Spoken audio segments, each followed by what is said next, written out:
Você já reparou que existem alguns propósitos que fazemos e que sabemos que não vamos conseguir cumprir apenas com o esforço próprio?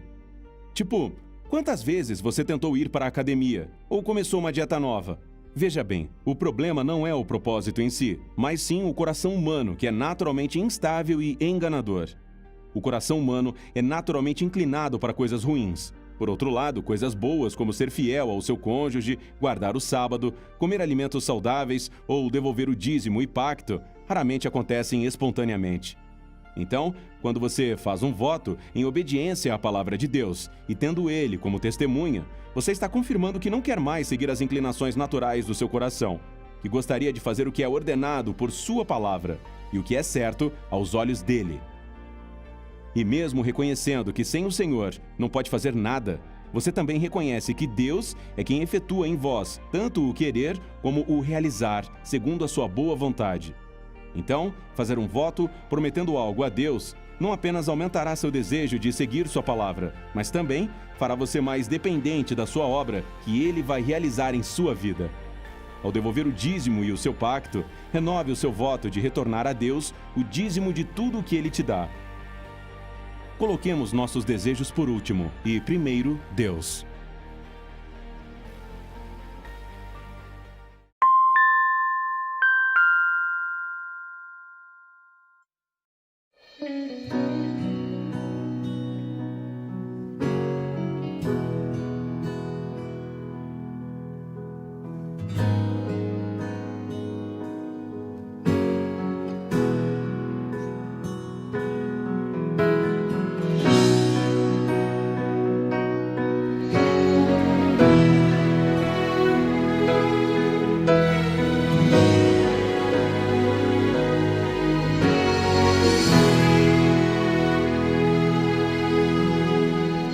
Triste estou por ter perdido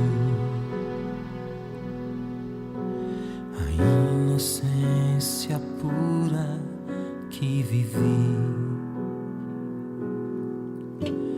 pedaços que de mim caíram, pareciam ter caído no vazio. Mas Deus ouviu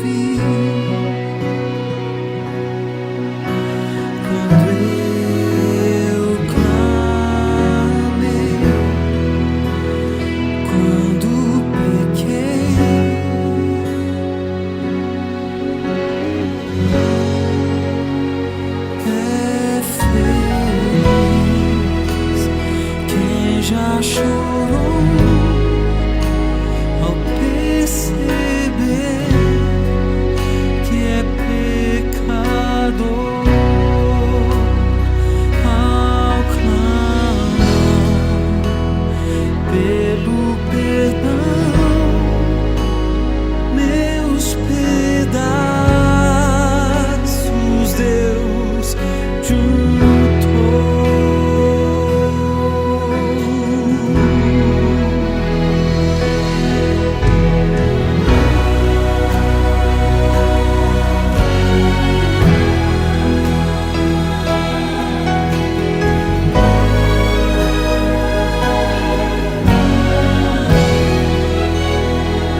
Olá, querido amigo, querida amiga, amados irmãos em Cristo Jesus.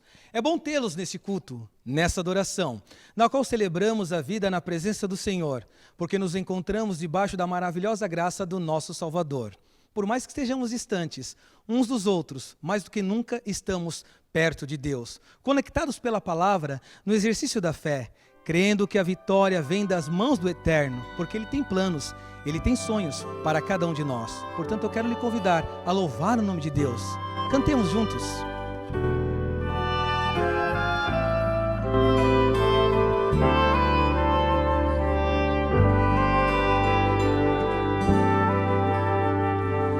Pai querido, obrigado pelos planos, grandes sonhos especiais pra mim. Tu me guias nos caminhos desta vida, ao teu lado nada faltará. Eu te amo mais que tudo, quando forte, quando fraco, ao meu lado estás. Agradeço, Pai querido, por ligar a nossa vida num só coração. Pai querido, obrigado pelos planos, grandes sonhos especiais pra mim. Tu me guias nos caminhos desta vida, ao teu lado nada faltará. Eu te amo mais que tudo, quando fraco tua força nunca falhará. Por tua graça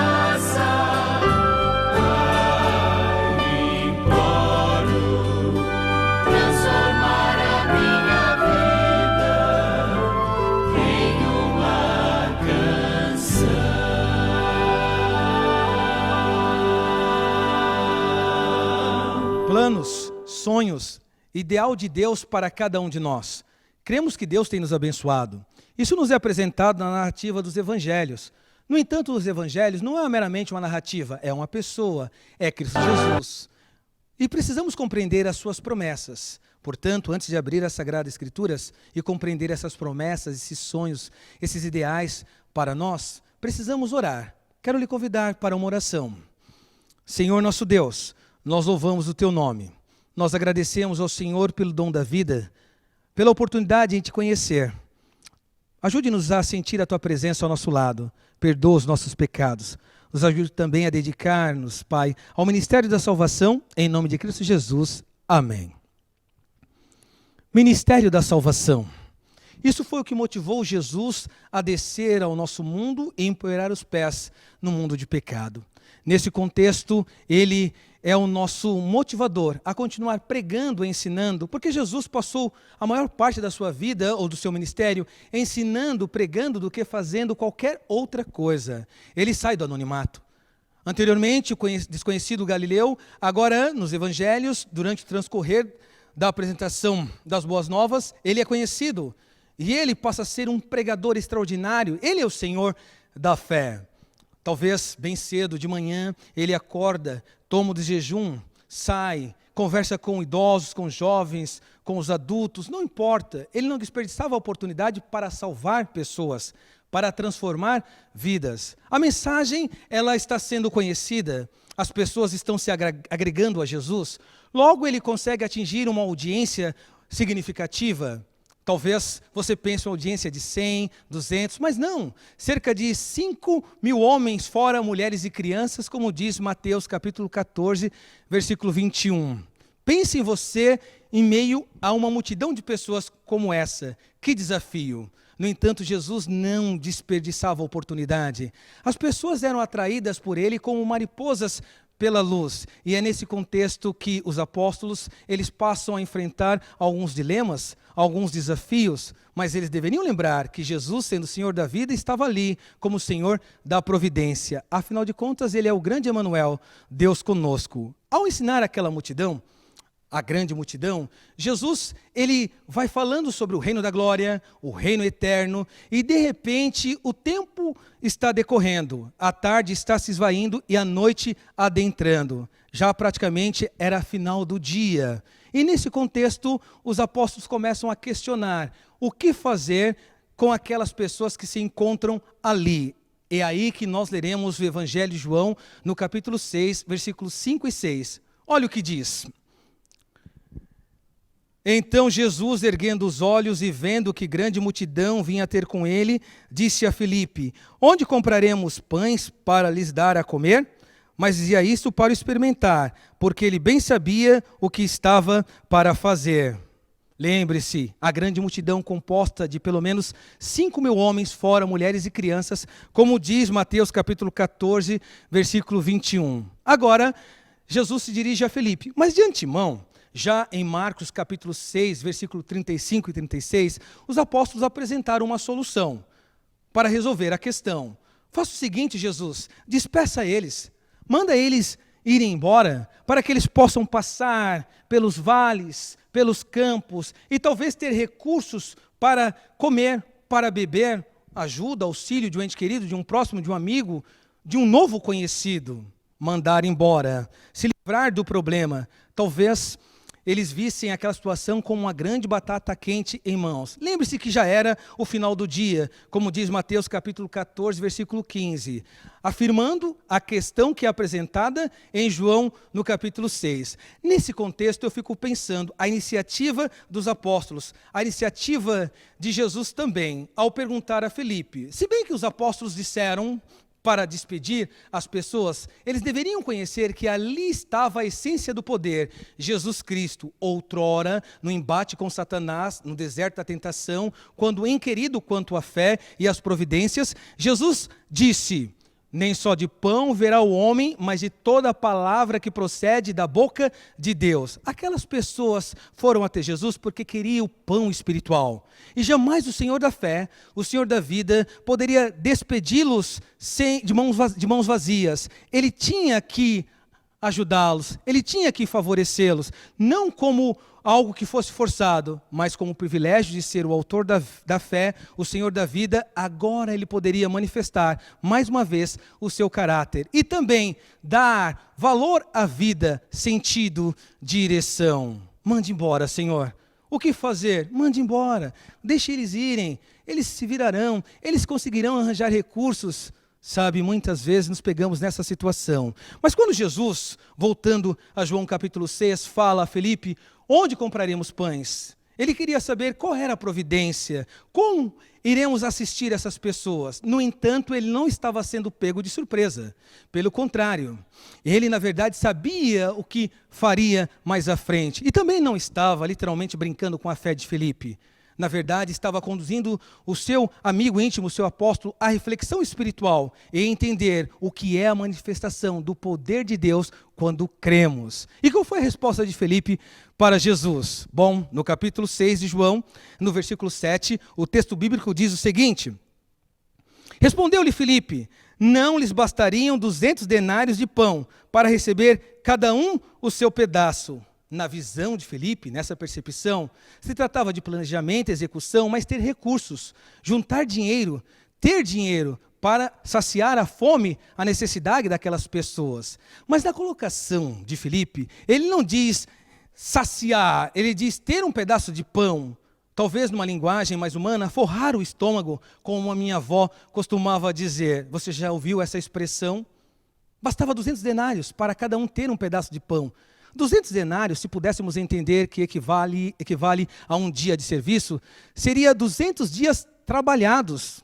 Nesse contexto, não havia tempo para juntar recursos. E o que fazer? Sabe, talvez Felipe, ele não conseguisse enxergar as possibilidades diante de Jesus Cristo. Ele tinha dúvida se seria possível, mediante aos recursos escassos, ajudar, assistir aquelas pessoas que estavam ali. Muitas vezes pensamos dessa maneira quando olhamos para o mundo e enxergamos que nele há dinheiro suficiente para acabar com a fome e a miséria, mas não há dinheiro suficiente para acabar com a ganância do ser humano.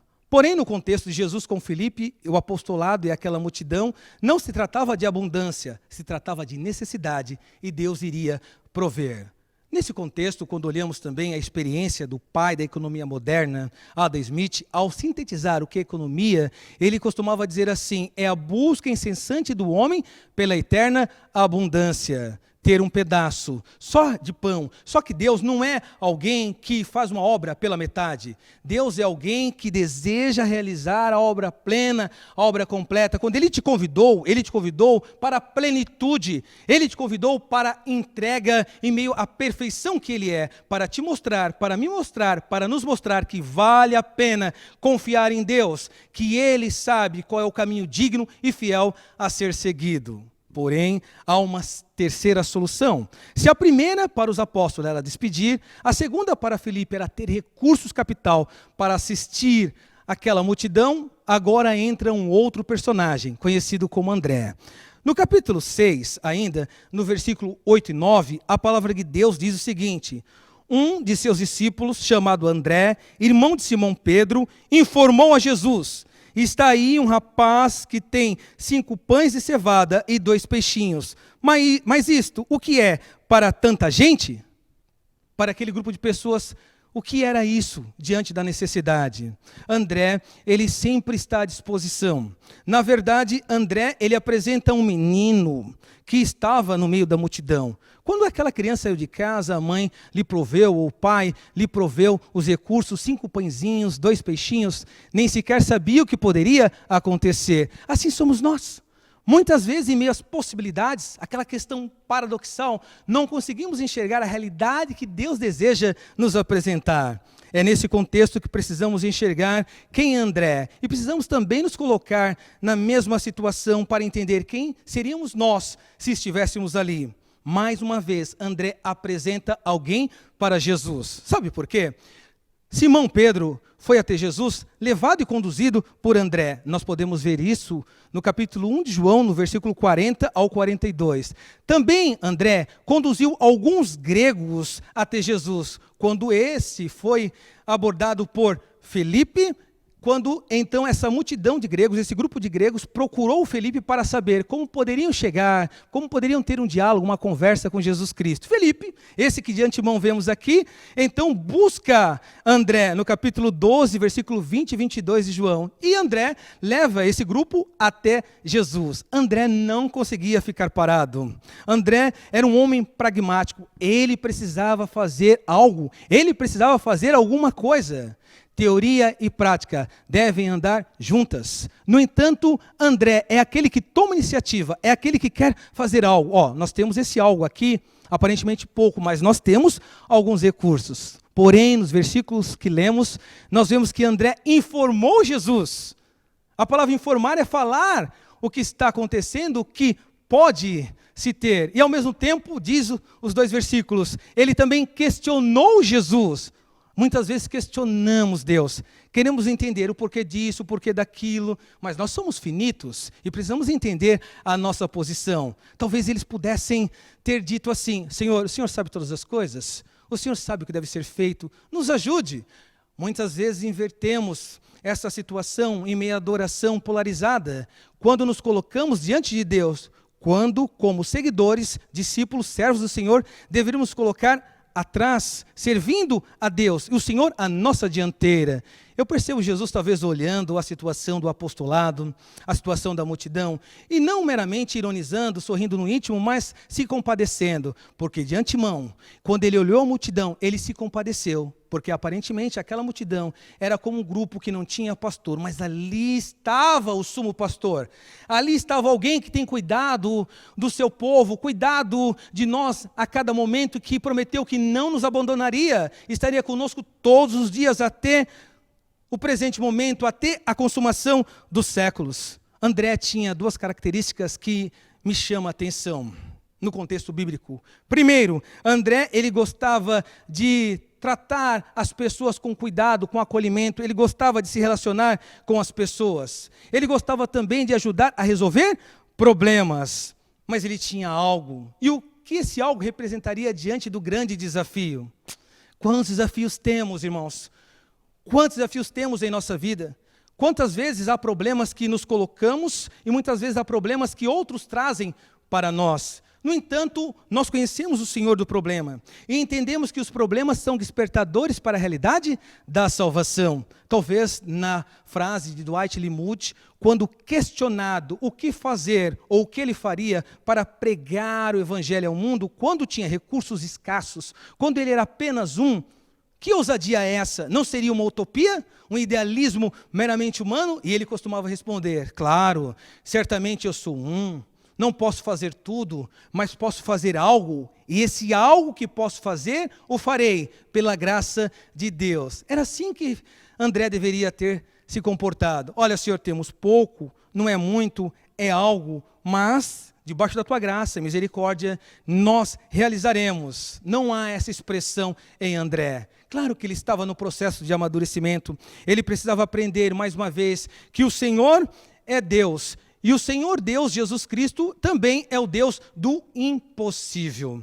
E então, nesse processo de transição, Jesus, ele observa. Quer fosse André, quer fosse Felipe, quer fosse os demais apóstolos, quer fosse Pedro e assim por diante, que apresentaram então para ele aquela solução, despeça, ele olha e percebe a nossa finitude. Nosso Deus se compadece de nós a cada instante. Jesus é a expressão do amor de Deus por cada um de nós.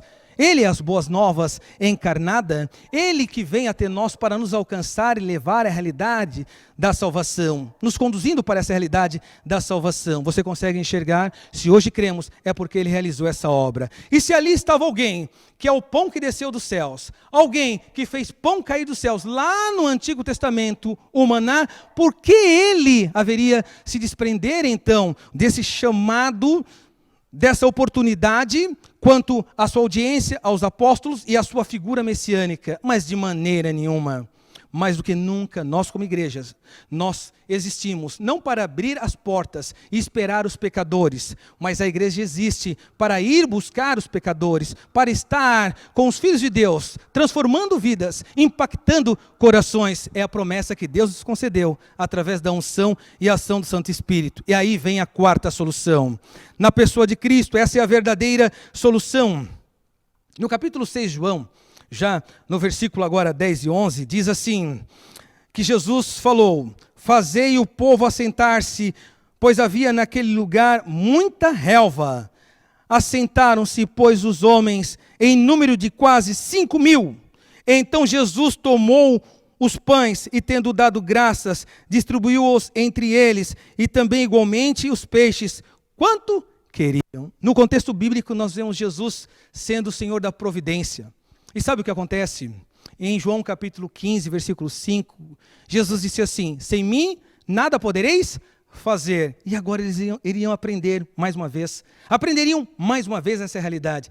Eu e você, sem Deus, o que podemos fazer? Paulo chega a ponto de dizer em Filipenses 4,13, posso tudo naquele que me fortalece. Claro que há pelo menos 2 grupos de pessoas no mundo, aqueles que acreditam que podem fazer tudo sem Deus e vivem libertinamente, liberalmente, mas aqueles que acreditam que podem fazer tudo com Deus, que vivem em submissão. E é nesse contexto que precisamos entender que estamos à disposição do Senhor, não como escravos, mas como servos no exercício da fé. Jesus diz o seguinte, olha, traga o menino, ou traga aí o cesto com os pães. Ele pega, parte os pães, ele dá graças, ele aponta a direção dos altos céus, para o lugar que eles jamais deveriam deixar de olhar, para um Pai Celestial que nos ama e tem cuidado de nós em meio às suas providências diárias. Nós precisamos compreender dessa maneira. E é nesse contexto que Jesus aponta a direção da fé e confirma a fé daquelas pessoas que estavam ali, a fé da audiência, composta por mais de 5.000 pessoas, a fé dos apóstolos, a fé dos discípulos. Jesus, ele multiplica os pães, ele organiza aquelas pessoas, ele diz, olha, peça para que eles se sentem de 50 em 50, de 100 em 100. Deus é um Deus organizado, não é um Deus de alvoroço, não é um Deus de balbúrdia.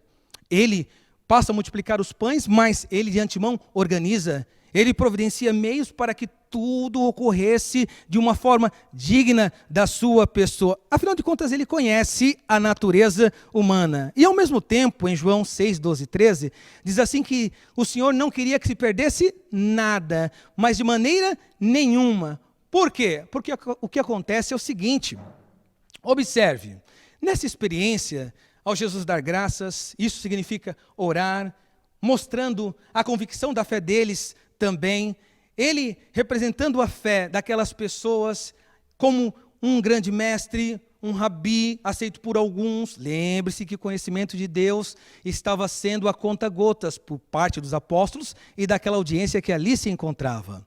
Nesse contexto bíblico, nós precisamos enxergar algo que deve nos motivar a continuar firmes e fortes. Por quê? Porque Jesus, ele então pede para os discípulos tomar ali os cestos, os pães e passar a distribuir entre as pessoas. E eles passam a distribuir. E o que acontece é que sobram 12 cestos. E as pessoas comeram. Comeram não como Filipe disse, olha, para um pedaço para cada um. Eles comeram até se fartar. Aquilo que faltava sobrou na presença de Deus. Aquilo que falta em suas providências sobra. Porque Deus é um Deus benevolente. Ele é sábio demais para errar. Ele é bondoso demais para reter as bênçãos. Deus deseja te abençoar assim como abençoou aquela multidão. Nós já somos abençoados por Deus, porque cremos na sua palavra. O maior argumento diante de Deus não são palavras, são as nossas necessidades. As nossas necessidades chegam até Deus antes das palavras saindo dos nossos lábios, antes de Filipe falar, antes de André falar, antes dos discípulos darem uma solução. Jesus sabia da necessidade de cada um deles, a necessidade física, mas também a necessidade espiritual. E por que ele não fez isso antes?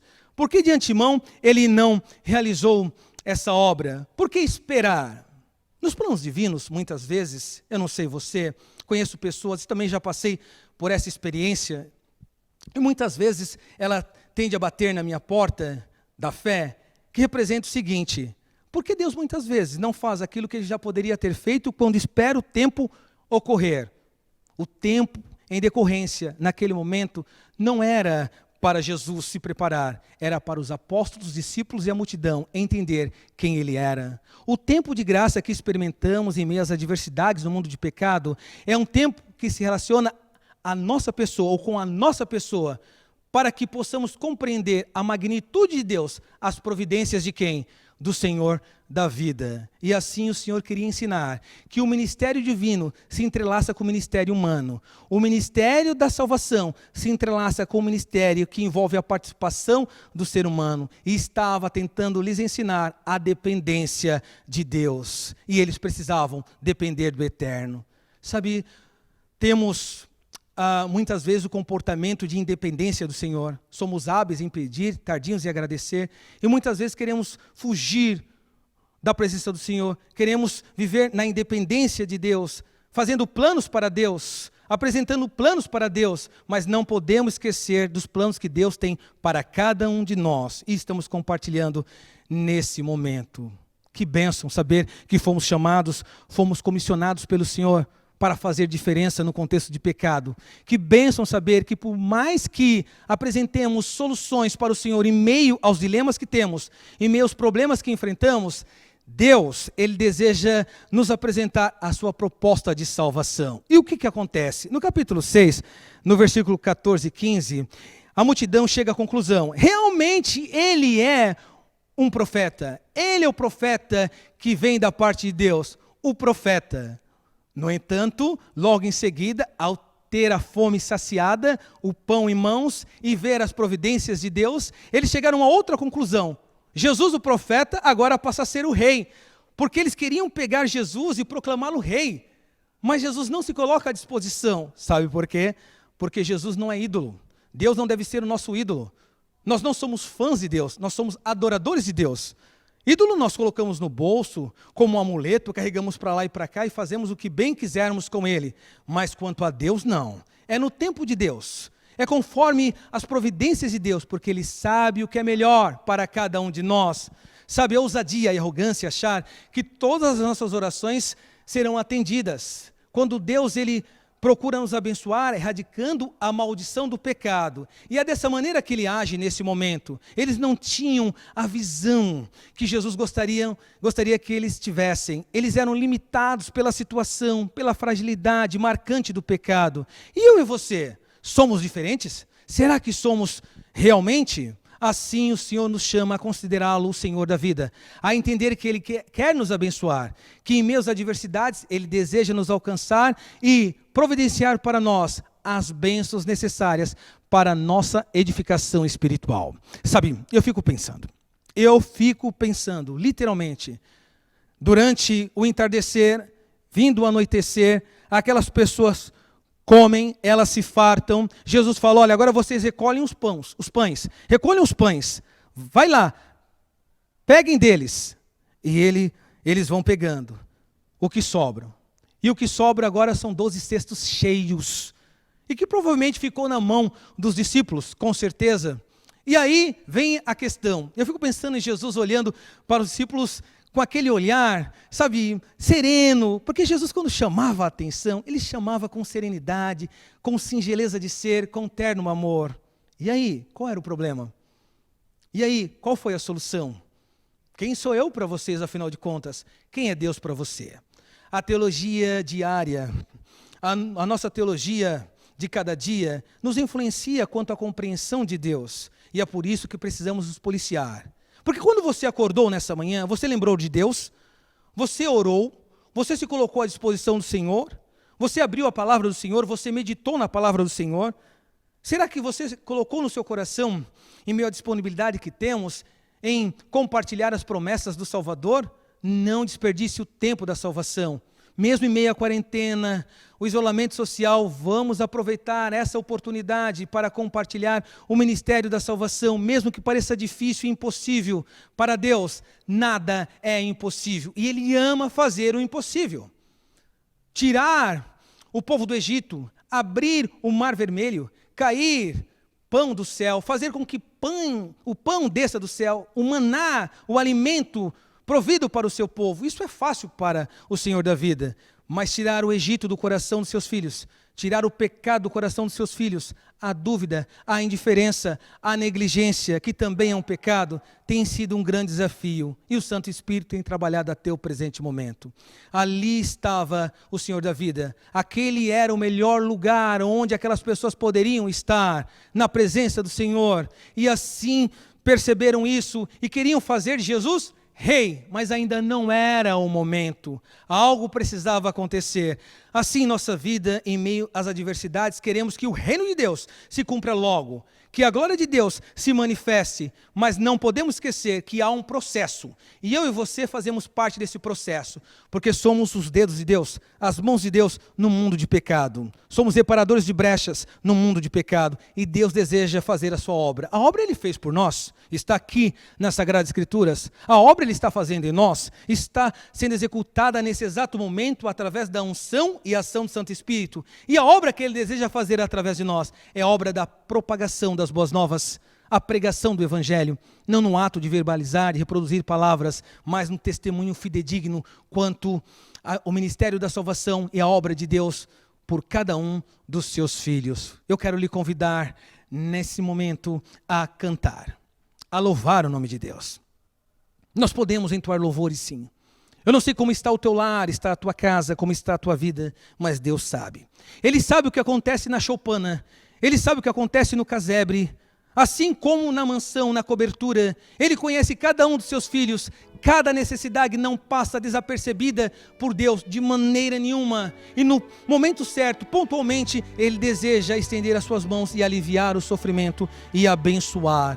Nós já somos abençoados, porque temos o ministério da salvação e a esperança da glória. Portanto, podemos louvar o nome do Senhor Jesus Cristo. Cantemos. No mundo ainda existem belezas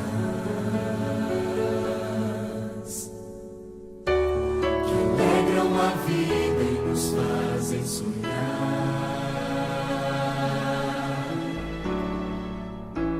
Recantos felizes da natureza, onde qualquer ser humano gostaria de estar.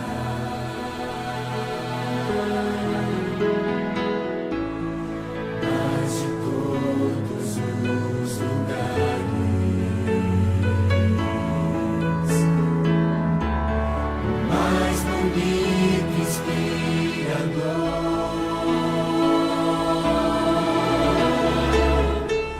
é onde fico em oração, junto aos pés do Salvador. O melhor lugar do mundo é aos pés do Salvador. É ali onde a esperança traz alívio ao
o melhor lugar do mundo é aos pés do Salvador. Deus tem nos alcançado e nos abençoou com a sua presença. A obra que Ele fez por nós não deve ser esquecida.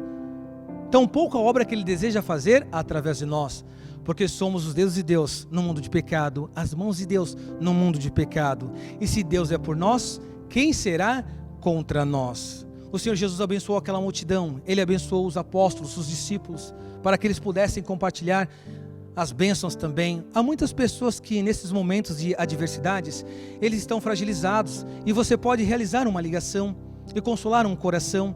Você pode realizar uma visita virtual.